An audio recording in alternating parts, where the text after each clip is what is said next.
Welcome to the Victory Show. Hey, Victors, welcome to this week's Victory Show. If this is the first time you're joining us, I'm Travis Cody, best-selling author of 16 books, and I've had the privilege of helping hundreds of business consultants, founders, and entrepreneurs write and publish their own best-selling books. And in my journey, I've discovered a fascinating pattern. A lot of businesses hit a revenue plateau and they struggle to break through it. On this show, I sit down with some of the world's most successful CEOs, leaders, and business owners to uncover the strategies they use to overcome those plateaus and scale their business to new heights. So if you're looking to learn from the best and get actionable insights that can propel your business forward, you're in the right place. And today, my goodness, do we have a fantastic interview in place. Parul Patel is an inspiring business leader with 25 plus years experience overseeing and leading organizations to increase revenue, drive innovation, improve control costs, and enhance efficiencies. Just one of the things she's done has a track record of building $80+ million per year businesses. She's led digital innovation, transformation programs. She's consistently delivered business results through hands-on delivery, coaching and empowering teams as small as 5 to multiple hundreds of people, helping them to leverage their strengths and passions to make impacts in business and communities.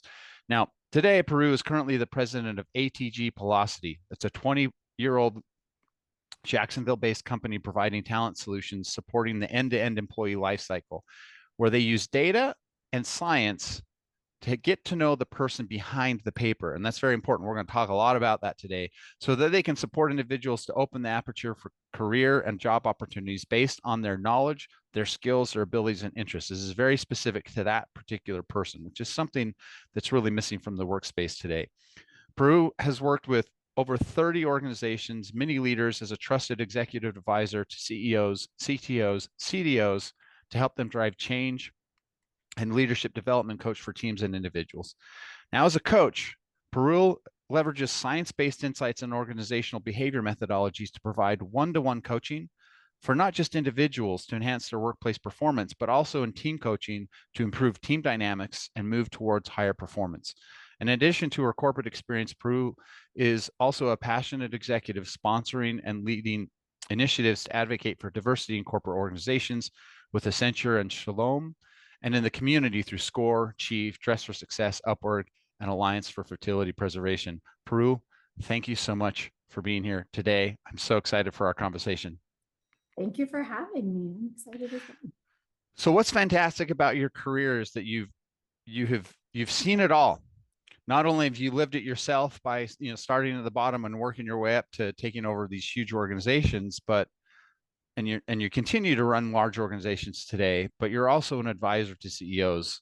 So it's not just your personal lens that you're bringing to it. It's the grand spectrum of seeing multiple CEOs across multiple organizations, across multiple industries, and how all of those things take place for that. But so let's before we get into that, let's talk about a little bit about your journey, because leadership, and especially C-suite leadership and corporate leadership, that's a very specific kind of career path. So was that something that you set out intentionally to do, or did that sort of just call you into it? No, I didn't intentionally set out. Like, had you asked me, I'm an engineer by degree, and Oh, had you wow. asked All right. me when I was in college as a biomedical engineer, oh, like one day you're going to be, running a company or being, advising CEOs, I would say, no, you're crazy. Like, that's not what I'm going to do. So I would say that, no, that's not what I set out to do.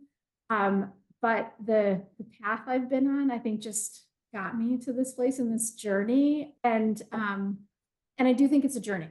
Like, it's Sure, right. a great journey. And that's, I think, the piece that we'll talk a little bit more about for sure. Well, it's fascinating then, because that means, so your training is in engineering. Now, when you came out of school, did you go into an engineering related job, and then that sort of, or did you get the engineering training and then like do a pivot when you got out of school? My hopes and dreams, I said, oh, like I'm going to work for an engineering startup and I'm going to discover the next, I was doing some cardiac research with the startup and I loved it. And then somebody looked me in the eye, some of the PhDs I was working with, and they said, if you really like writing grants, you're going to spend 80% of your time doing that and 20% of your time doing research. So rethink what you really want to do. And I went, oh no, like that wasn't my vision, right? You're like, I didn't have a class on grant writing. What is this? That's right. Like, that wasn't part of the deal. And so so this someone said, you should look into this thing called consulting back in the day. And so in 98, I ended up taking a job with an organization at the time called Anderson Consulting, Yeah. which then went on to become Accenture. And I spent the first 10 years of my career doing engineering and manufacturing consulting. And so I felt like I was in this really great place because my passion was engineering. And here I was working with different organizations, helping them figure out, how do I engineer products better? How do I bring them to market? How do I manufacture better, more efficiently, right? Less quality issues, et cetera. And so I really enjoyed it. And that's just kind of where the journey started. Well, what a great way to kind of come out of it then too, because you are in engineering, but literally every month you're working on a new engineering program. You're not in one program for years and years and years where everything's the same. So, That's right.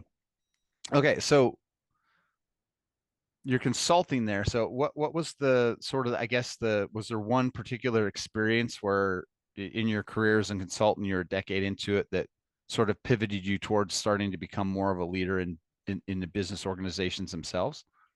So I think as I grew, it was about having impact.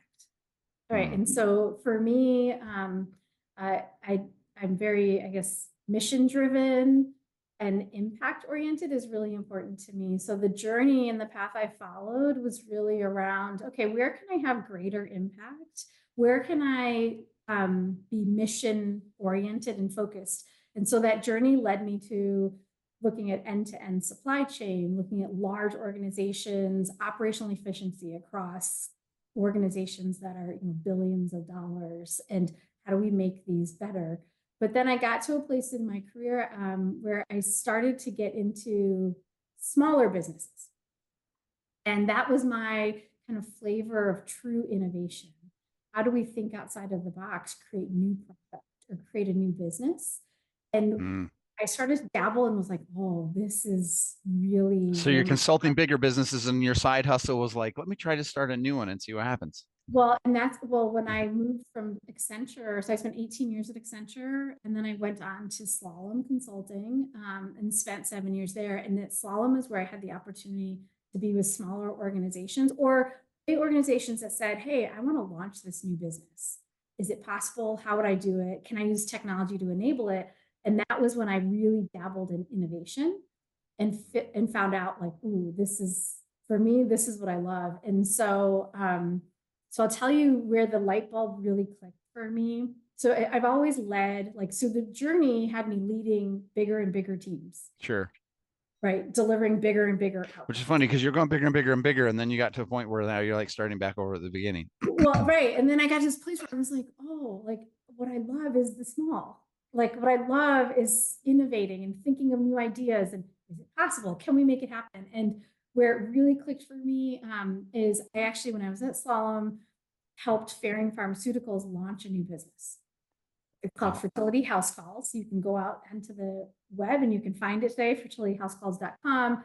And what we had this hypothesis where we said, how can we make IVF and fertility treatment and consultation more accessible? Why not be able to bring it into a home versus having people have to go to a clinic? Yeah. And there's an executive, she had this idea and she's like, brainstorm with me. And she goes, can we make it real? And I said, let's figure it out. So we did. Wow. And we launched that new product. And that project was probably my turning point where I said, this is what I want to do. I want to figure out how to launch new businesses, help people figure out how to do those businesses. And with something like that, and talking about making an impact, I've had friends that have been down the fertility route, and some of them are in really rural communities, and the nearest clinic is 3-4 hours away. Right. So even trying, it's such a sacrifice and so expensive especially if you got to keep going back to the lab and it's 4 hours away. So the fact that you've taken that now and made it accessible to homes, I mean, boy, what a game changer. Yeah, it was just, so that to me was awesome, right? And that is what led me on this path. So I do a lot of work with nonprofits as well, with Dress for Success, et cetera. And the Alliance for Fertility Preservation, that's how I got introduced to that organization as well, around how do we help cancer patients still not worry about parenthood, right? It's enough to worry about when it comes to cancer. Yeah. But like, let's just figure out how do we preserve your ability to have children if that's something that you want to do in the future, and let you focus on getting healthy again, right? And beating the cancer. And so again, very passion driven. But that's, I think, what sparked me into big organizations are awesome and great. What I think I really love are the small ones. And, I think it's great as you talk about this book that you want to write, is these strategies for people get stuck in a business, right? Like, I get to a place, I have this great idea, I get it to $500,000, or I get it to $1 million, and then it's not going anywhere from there. And so to me, that's an awesome challenge, to sit down with a CEO and go, let's talk about what's really happening in your business, right? And when I say what's happening in your business, like, I want to see your financials, I want to see your talent, right? And then I want to see your product. Everything else, I don't really need to look at that much more than those three things. And then we can unpack the challenge and figure out, how do we unlock, right? And get past the $1 million. Well, before we started the call today, you were also talking about how, and we'll get into this later, but a lot of what your technology is doing is helping find the right job for that person's specific skill set. And I find that really interesting, because I've done sales copy and marketing consulting for some decent sized businesses in the $8 to $10 million range. And what was really fascinating is going to some of these businesses, and is that, especially in entrepreneurship, we see someone like Elon Musk, and it's just like, don't sleep and hustle and grind, and anybody can be a founder and do all this stuff. But nowhere in that conversation is there a thing of going, do you even have the skill set to be a leader? So you're going to start the business and you can scale and get to a point. So like some of the guys that I worked with, they were phenomenal salespeople. Yeah. They could make it rain money. Mm-hmm. Managing a team, a nightmare. They did not have that skill. So then they were like making all this money, but then the internally behind the scenes, like, teams of 30, and everyone was stressed out, and it was chaos because that person didn't have the skill of like coaching and team leadership and whatever. So he was just, so I think that's really fascinating with what you're doing now, is like, how do we help a person go, what are you ideally suited for? And let's go there, and then let's find the people to support you in the areas that you may not be strong in. That's right. Well, and you bring up a great point. And I think this is, as we think about anyone who's running a business today and who is in this role of a CEO or a president or what have you, right? Like, just leader of business, period. Whatever title it might be, is being able to look in the mirror, like, really objectively. And that's what assessments really, psychometric assessments, that's what they really help. No, don't make me go in the mirror. Yeah. And and it can be painful sometimes to look in the mirror, but to look in the mirror and say, okay, this is really who I am. And to be able to appreciate that and say, okay, like, I'm the CEO, I can make it rain, but I can't lead teams, right? Like, that's not my strength. So you know what I'm going to do? I'm going to make sure I have a COO that is the best people leader and of a business that I could ever find, right? Because I can make it rain.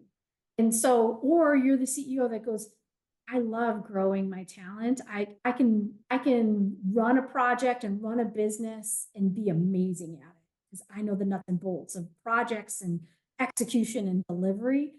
But I'm not good at making it rain. Well, you know what? Then I'm going to go, my head of sales is going to be, and the head of business development is going to be the best person I can ever find on this earth. Because what you're now looking for is, I'm finding the right partnerships. And those assessments really, they really help me do that. They give me the insight if I'm willing to listen to it, and then say, how do I build the right team? And the right team can do anything. I think if there was one thing I could tell somebody, like tell any CEO or any leader, the right team can do anything if you build them. And I saw a quote from someone one time, and he was, he's talking about, he's like, I'm not knocking on Steve Jobs' genius. He obviously was a genius. And he's like, but without Tim Cook, who was the master of execution, Steve Jobs would have not been the name that we know today, because Steve Jobs didn't know how to like get things executed and implemented. He was the idea guy. And Tim Cook has admittedly said, I'm not really the idea guy, but you give me the problem and he can go get it solved. Right. So those two guys together created, the world's first $1 trillion company, which I think is interesting. So this is fascinating because so you've got your foot in $1 billion companies, and then you're starting to work with startups. So you're seeing like the end result of where they want to get to. So from that lens, then let's go through with what are some of the phases that startups will go to? So let's say I'm a founder, I've got a good idea, maybe I'm bootstrapping and I've got $100,000 to launch my business. Like, so what are the challenges in like year 1 through 3, and then where do those challenges then start shifting into bigger problems? Yeah, well, so I think there's different breaking points, right? And I will just do one reference to someone named Itchak Adizes, and he has a book, like an author from years ago, and he was a researcher, right? And around the life cycle of an organization. So I love it, and I love it because the life cycle of an organization actually follows the life cycle of a human. Wow. And so birth, right? The idea, and it's like a bell curve, right? And that birth, we birth a business, we feed it and we nourish it and we give it a lot of money and we give it a lot of attention, right? And we try to get it to grow and we let it grow, grow, grow. So there's a start, and then you hit this $500,000, $1 million point, right? You've grown, you've invested your time and money into it, and it's still an infant. Well, now when I have that infant, I have to start to put structure around it. So to go from like the $1 million mark to the $10 million mark, or the 1 to 2 million to 10 million is hard. To get from 1 to 2 to 10 million requires structure and talent. And if you can't figure out the right structure, it's a balance of too much structure, you die. Like the baby is like malnourished, suffocates, right? And not enough structure, and all of a sudden everybody's on their own, doing their own thing, and everyone's going in 10 different directions, and there's chaos. And you have no control. And so now you still can't hit your goals, right? And so there's this balance that you have to find. And so he talks about, you go from being an infant, like a baby, infant, adolescent, to being mature. And then once you're mature, you now have to run the organization and continue to innovate, continue to grow. If you don't, you go down this death spiral. If you too much process, too many people, right, like you grow too big too fast, your OpEx is gonna weigh you down, your margins go down, and you die as an organization, right? And so I think it's really fascinating that there's these points of birth, 1 to 2 million, 2 million to 10 million, 10 million to 100 million. And then I think once you start to get past 100 million, you can really can accelerate your engines, and you get into a really good mode. So I hope that. So it sounds like that 2 to 10 million is like the bratty teenager phase. Yes. Most of my clients never get out of that.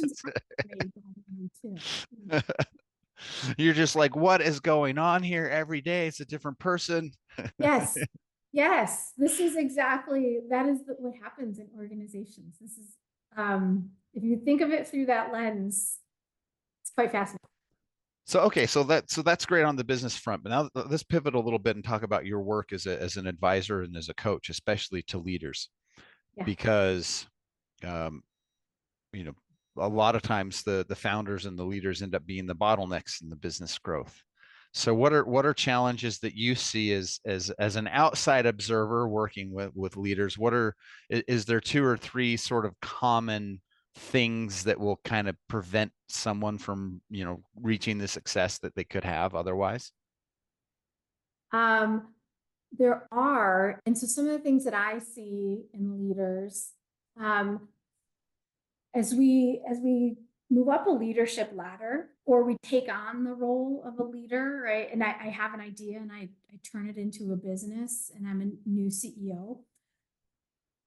I always struggle with letting go, trusting other people to do some of the work, and this vicious cycle that I see CEOs go through all of the time, and that I like to have very real conversations about, it is that they say, okay, you know what, you're right. I have to let go. I can't do all this work myself because I'm the bottleneck, right? So I'm going to get someone else to do the work. So they give the work to somebody else. The person does the work. They don't do it to the quality that in the timeline that the CEO expects. They get disappointed. They take the work back and go, I'll just do it myself. It's faster and easier and cost me less to just do it faster myself. And easier, right? And I know what I'm looking for. I'll just do it myself. They take it back. They do it themselves. They're up all night, and then they're exhausted the next day. And then you know, a couple weeks go by and they go, oh my gosh, I got to give the work to somebody else. They give it to a different person.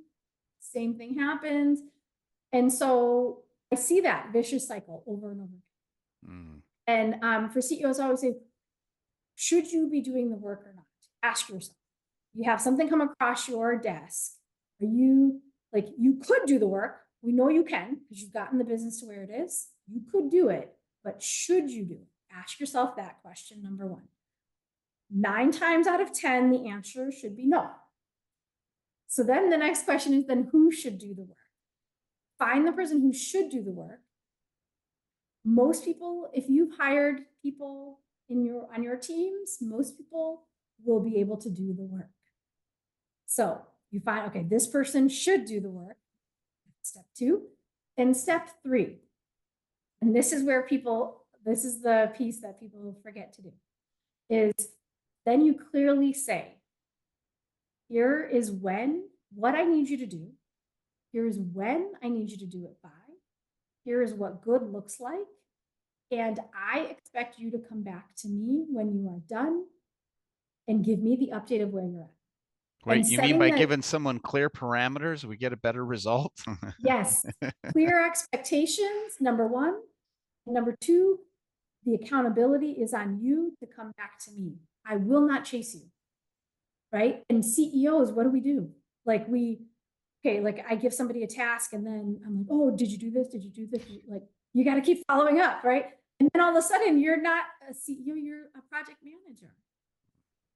And so you're a very highly paid project, right? At that point. And you get frustrated because you're like, why do I have to keep following up with this person? So the last piece of, I expect you to come back to me and tell me how you are doing and when you are done. It puts the accountability on the other person, that they have to give you the status update. You are not going to go ask for that. And you've got to close that loop. And that is the exercise, actually, that I spend a lot of time with CEOs, CIOs, et cetera. I was coaching a CIO. He's great. He's brilliant. So good at what he does in his space. But he was getting so frustrated because he would give his team something. It would come back late. It would not come back looking right. He could just do it himself. So he's like, I'll just do it myself. And his CEO said to me, can you please coach him? I can't have him doing all the work. He's got a department of 100 people. And I said, okay. And we walked through this and we just talked about, how do you let go? Right? But letting go means being really clear with people on what you expect. You know, this is going to be a bad analogy, but it's sparked, for what the work that I do with when someone's working on a book, it's really easy to get caught up in it's got to be perfect. I get perfection, right? My first couple of books were that way. They probably took me twice as long because of that. And then my third book, I actually had a publisher, and I remember that they had a team of editors that went through it, and I'm like, it's got to be perfect. So then I hired my own editors to go through it, and then I gave it to 18 beta readers to go through it all. And I'm like, this is it. And we publish it, and I get the physical copy in. And in the first 6 pages, I caught 3 typos. And I was like, 40 people looked at this manuscript, and I realized, I was like, you know what? There comes a point with a book as an author, you just have to say, this is good enough, and I have to go. And that, a lot of people say, how do you have 16 books? And I was like, because I got to the point where I'm like, this is good enough and I have to go. Right. And I think to your point there too, right? I think as a leader, getting comfortable with the fact that like no one's going to do it as good as you are, but can they do it good enough that you can go? Right. And that's really hard because we live in a perfectionist society. Like, oh, if it's not perfect, I'm going to get dinged, or I'm going to get a red check mark on my paper. Right. Or it's going to make me, that means that that's a personal thing to me of like, oh, that was wrong. So that reflects that I'm wrong. Right. I think that's sometimes the psychology people have. Yeah. And there's some professions, right? And some jobs out there that you do got to get it perfect, right? Because there's big. Yeah, you don't want surgeons doing good enough surgery. That's a good point. Right. Right. I need you to get it perfect 100% of the time, right? But there's a majority of what we do out in the world, and how we live that doesn't have to be perfect, and it's okay. But I do think that the thing that becomes really important for people, and you don't have to be a CEO to follow this, right? This works with my kids too, by the way, right? Is being really clear on, here's what I expect. And because then they know they know what good looks like.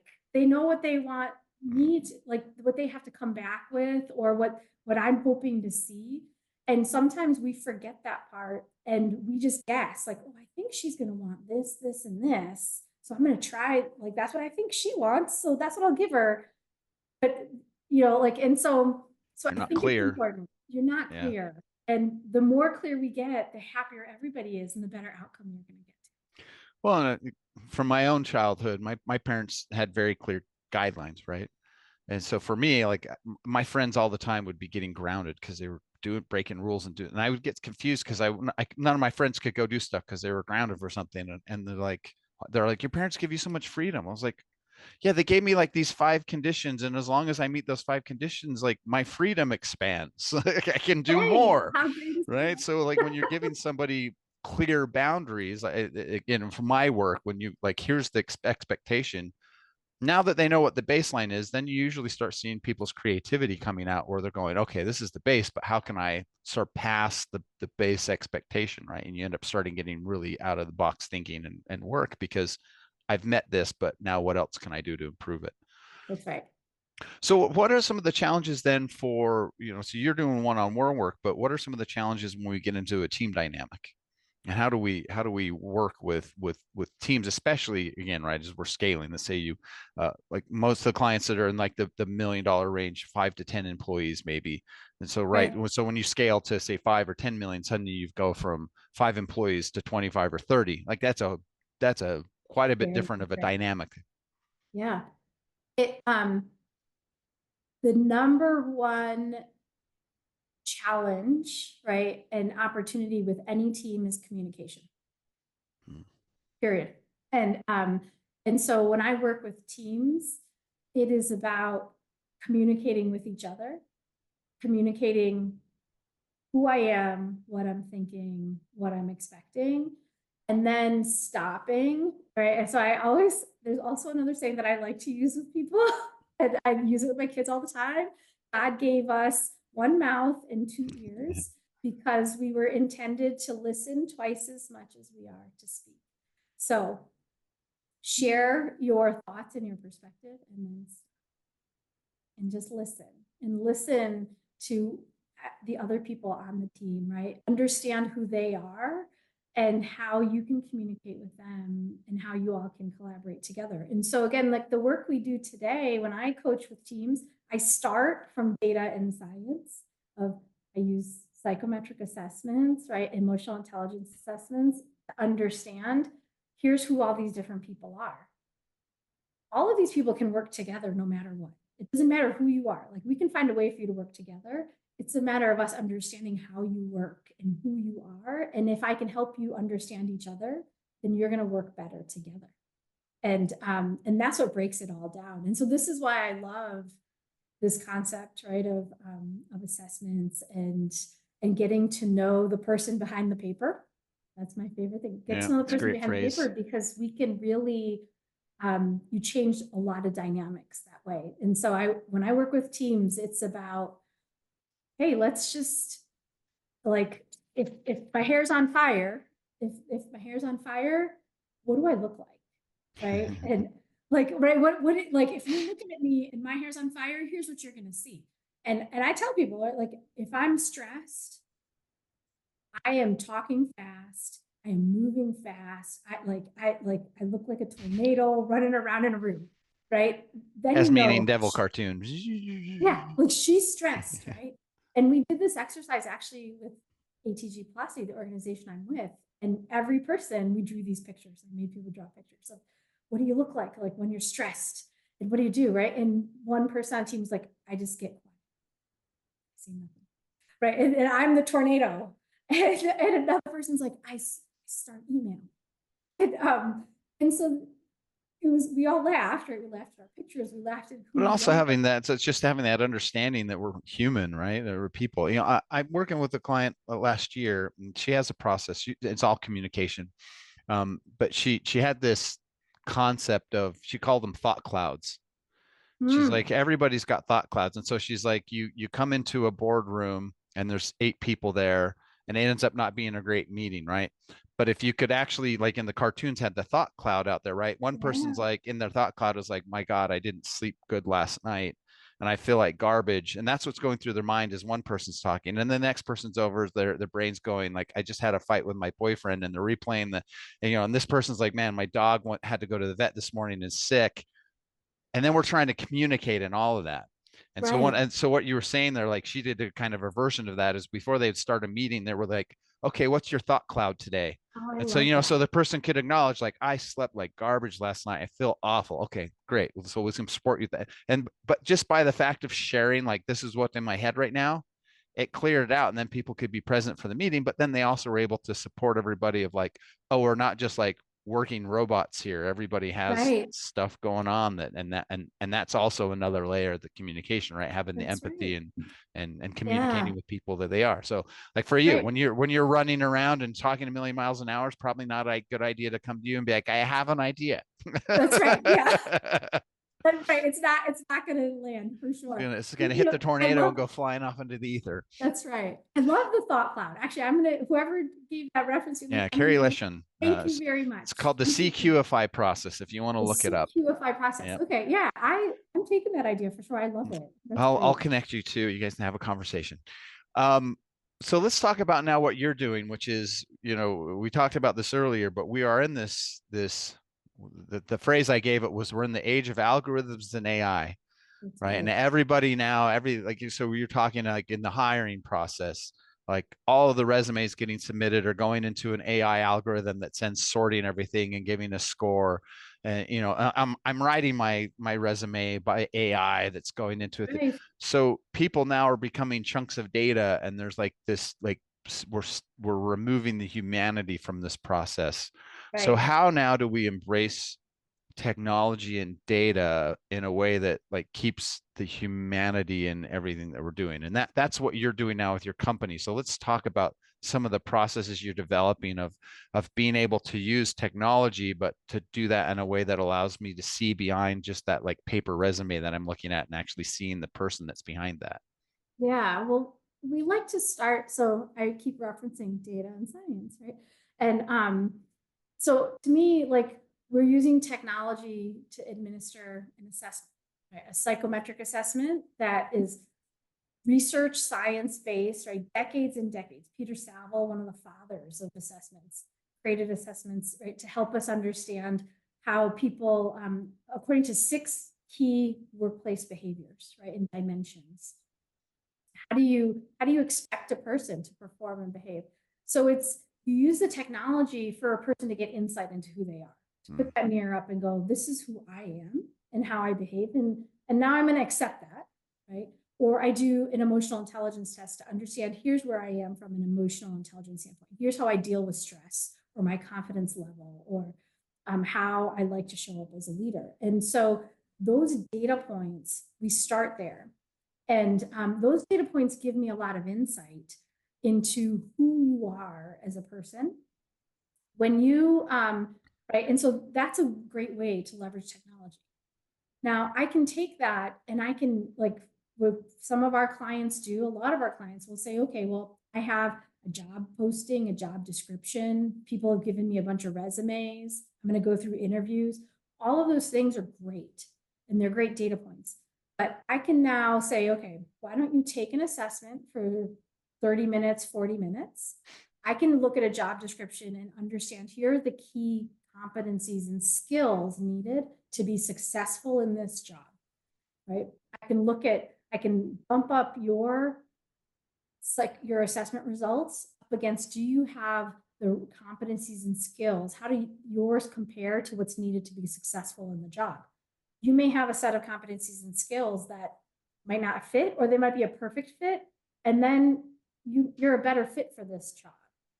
But some of your competencies might be better actually for a different job. And so one of the easiest examples, we had a client who was trying to hire a sales executive, right? They said, I need somebody who's going to get out there and hunt. We ran the assessments. We looked at the results. We said, they had 3 candidates. Candidate number one was a great hunter. Candidate number 2 would be a great farmer, right? Because in the sales world, you have hunters and farmers. Yep. Well, number 1 was a great hunter. Number 2 was a great farmer. And number 3 was a great project manager. Would not be a good hunter or a farmer. But they were all applying for the same job. They were all applying for the same job, had the exact same job description, gave us resumes that were fabulous about all the sales accomplishments that they had, like fabulous resumes. Your resume can say anything. You can tell people the right things and answer every interview question correctly. We looked at their assessment results and I looked at it and I said, these are the skills and competencies needed to be successful in this specific job in your company.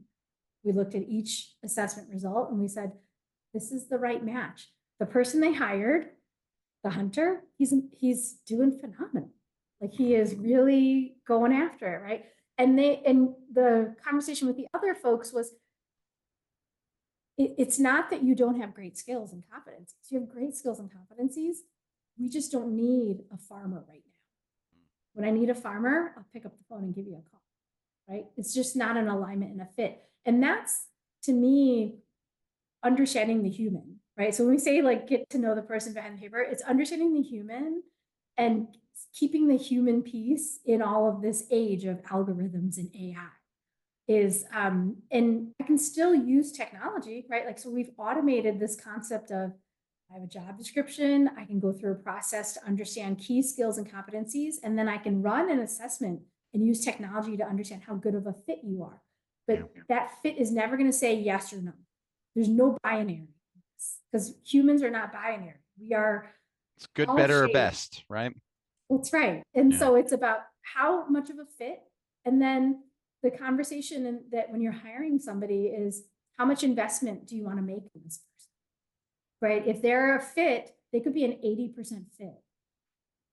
Are you going to make the investment and set the right expectations for this role for the other 20% that they've got to work on? And that's a decision you have to make when you hire. That's an interesting way to look at that, of like, you're an 80% fit. Do we have the time and energy and money to invest to get that the rest of the 20% there? I've never heard that explained that way. That's a well, and so I worked with I'll give you a different example, right? A CEO of she's a CEO of a almost $1 billion company, right? She's trying to hire her chief people officer, new role in the organization on the leadership team.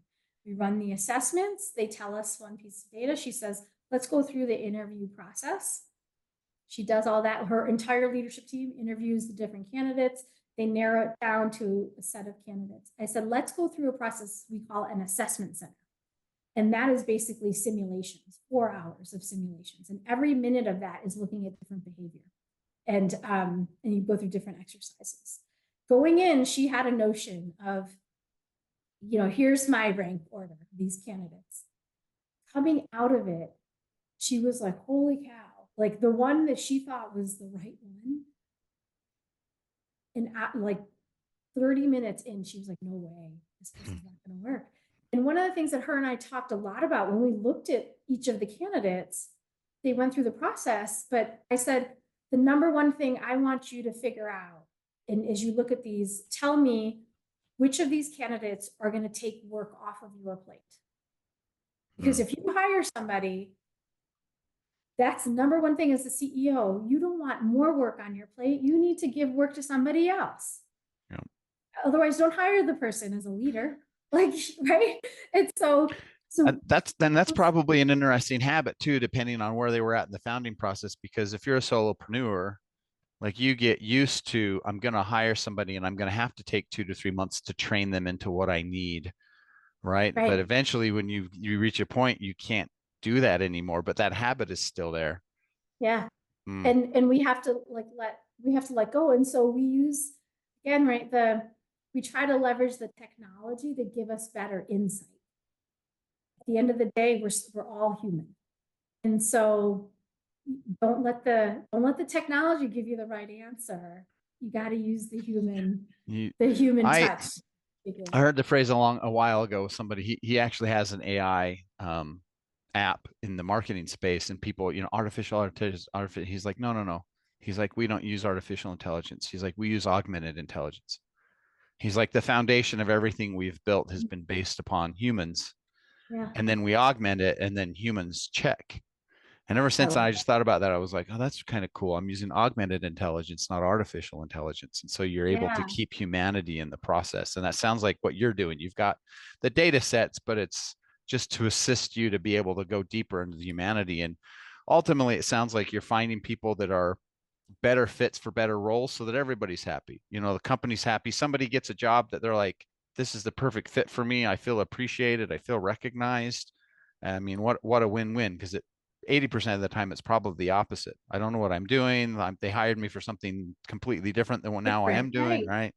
So, yes, absolutely.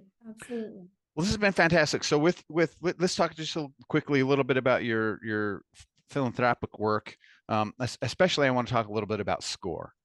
So how did you get involved in SCORE? And first off, explain what SCORE is for people who don't know what that is, because I think it's a fantastic organization. Yes. So SCORE is a nonprofit affiliated with the United States Small Business Administration. And I was part of the Jacksonville chapter here. And I actually got involved with SCORE because almost 3 years ago, we decided to move from New Jersey, where I had resided for 16 plus years, down to Jacksonville. And my entire, not my entire business network, but a majority of my business network was up in the Northeast of the United States. And so here I was faced with a situation, amazing move to Jacksonville. The weather is certainly better than New Jersey.